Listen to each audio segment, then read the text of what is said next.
Hey, what's up guys? My name is Kai and in this video I'm gonna show you how to make a really simple health system that can be extended to be used as mana system, stamina system, anything you want. First open your project, I'm using 30% template, then find your character blueprint and open it. Your character add 4 variables named current health, max health, health regenerate and health regen amount. Change all 4 variables to the type float and compile your blueprint. Set values to your variables. I'm going with current health on 50, max health on 100, health regen and health amount are both on 1. Create function called restore health with float type input. I call mine amount. Get current health and add the amount from the function input. Check if the added amount is greater or equal to the max health and plug that into the branch.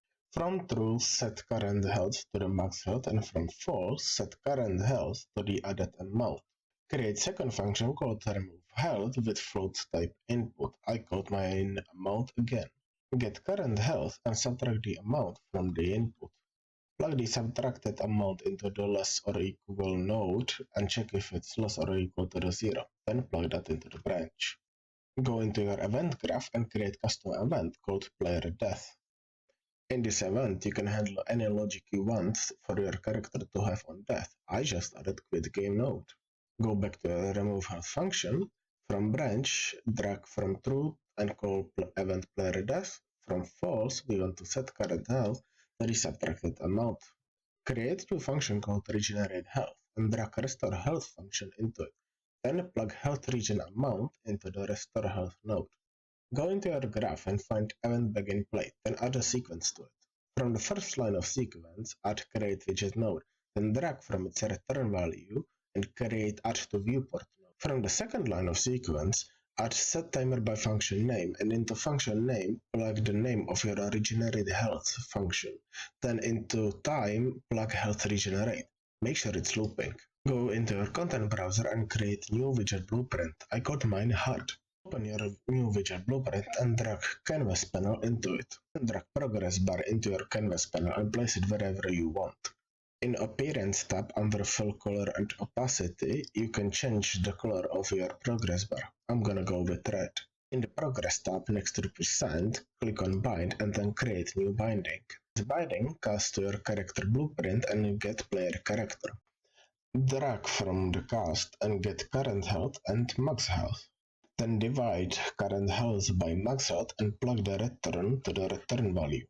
Go back to your character blueprint and in the create widget node, select the blueprint you just created.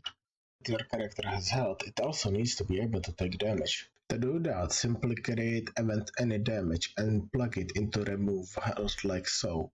This will allow Unreal Engine baseline damage system to handle everything. To test everything works, let's create a new blueprint actor. I'm gonna call mine damage zone. Open the actor and add box collision into it, then scale it up. In the event graph, under event actor begin overlap, create apply damage node and plug it in like so.